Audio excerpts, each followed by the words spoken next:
Hi guys, कैसे हो आप सब। आई होप आप सब बहुत बढ़िया होंगे। जैसा कि हम सब जानते हैं, यूपी बोर्ड 10वीं की परीक्षा बहुत नज़दीक आ गई है। इसके लिए हमें बहुत सारी तैयारी करनी होगी। तो आइए अनसॉल्व्ड सेट 1 2023 का देखते हैं। पहला प्रश्न क्या है, सामाजिक विज्ञान का।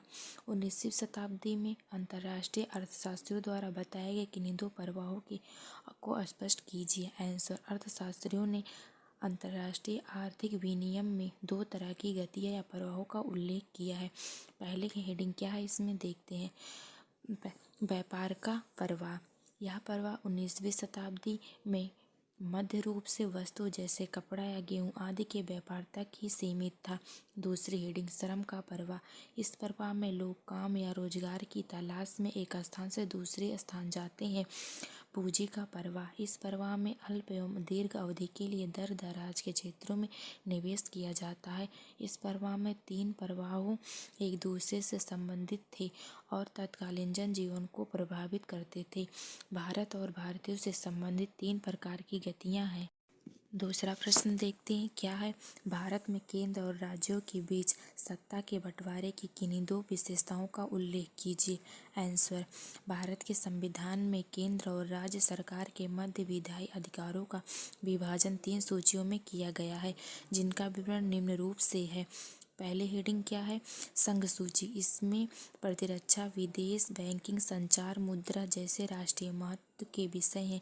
इन पर केंद्र सरकार कानून बनाती है। दूसरी हेडिंग, राज्य सूची। इसमें पुलिस, व्यापार, वाणिज्य, कृषि, सिंचाई जैसे प्रांतीय महत्व के विषय आते हैं। इन पर कानून बनाने का अधिकार राज्य सरकार की होती है। तीसरी हेडिंग, समवर्ती सूची। इसमें शिक्षा, वन, मजदूर, संघ विवाह जैसे विषय शामिल हैं। इन पर कानून बनाने का अधिकार केंद्र तथा राज्य दोनों सरकारों को है, लेकिन जब दोनों सरकार के बीच टकराव का संभावना हो तो उस पर संघ सरकार या केंद्र सरकार बनाती है। आइए तीसरा प्रश्न देखते हैं, क्या है, एक संसाधन के रूप के महत्व का उल्लेख को तथा भारत में पाई जाने वाली किन्हीं दो प्रकार की मिट्टियों का वर्णन कीजिए।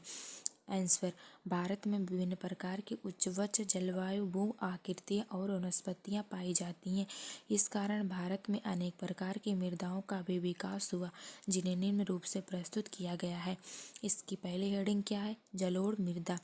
लगभग भारत का समस्त उत्तरी मैदान जलोढ़ मृदा से बना है। यह मृदा 3 नदी तंत्रों गंगा, ब्रह्मपुत्र और सिंधु नदियों द्वारा लाए गए निपेचों से निर्मित है। यह बहुत उपजाऊ होती हैं। इसके अंतर्गत क्या हेडिंग है, प्रमुख राज्य। यह मिट्टी उत्तर प्रदेश, हरियाणा, पंजाब, उत्तराखंड आदि राज्यों में पाई जाती है। प्रमुख फसलें, जलोढ़ मृदा की प्रमुख फसलें गन्ने, चावल, गेहूँ और अन्य अनाजों तथा दलहन फसलों की खेती के लिए उपयुक्त है। दूसरी हेडिंग क्या है, आइए देखते हैं। लाल और पीली मृदा। इस मृदा में लोहे की मात्रा अधिक होने के कारण इसका रंग लाल होता है तथा कहीं कहीं पर भी पीला भी होता है। इसके अंतर्गत हेडिंग, प्रमुख राज्य। उड़ीसा, छत्तीसगढ़, महाराष्ट्र, आंध्र प्रदेश राज्यों में पाई जाती है। प्रमुख फसल, इसकी प्रमुख फसल ज्वार, बाजरा, कपास, दलहन, मूंगफली आदि। चौथा प्रश्न क्या है, राष्ट्रीय आय तथा प्रति व्यक्ति आय में विभेद कीजिए। देशों की स्थिति की तुलना के लिए इनमें से कौन सी विधि बेहतर है। आइए देखते हैं इसका आंसर क्या होगा। राष्ट्रीय आय का अर्थ, एक हेडिंग है, किसी देश के उत्पादन की एक इकाई की वास्तविक उत्पादन का अनुमान प्रतिवर्ष लगाया जाता है। जैसे किसी एक राष्ट्र की समस्त उत्पादन समस्त व्यक्तियों के उत्पादन का योग का अनुमान लगाया जाता है। यह संपूर्ण उत्पादन उस राष्ट्र की राष्ट्रीय आय या लाभांश होती है। सापेक्ष में किसी एक वर्ष के अंतर्गत उत्पादित समस्त अंतिम वस्तु व सेवाओं के बाजार मूल्यों के जोड़ को राष्ट्रीय आय कहते हैं। प्रति व्यक्ति आय, दूसरी हेडिंग है।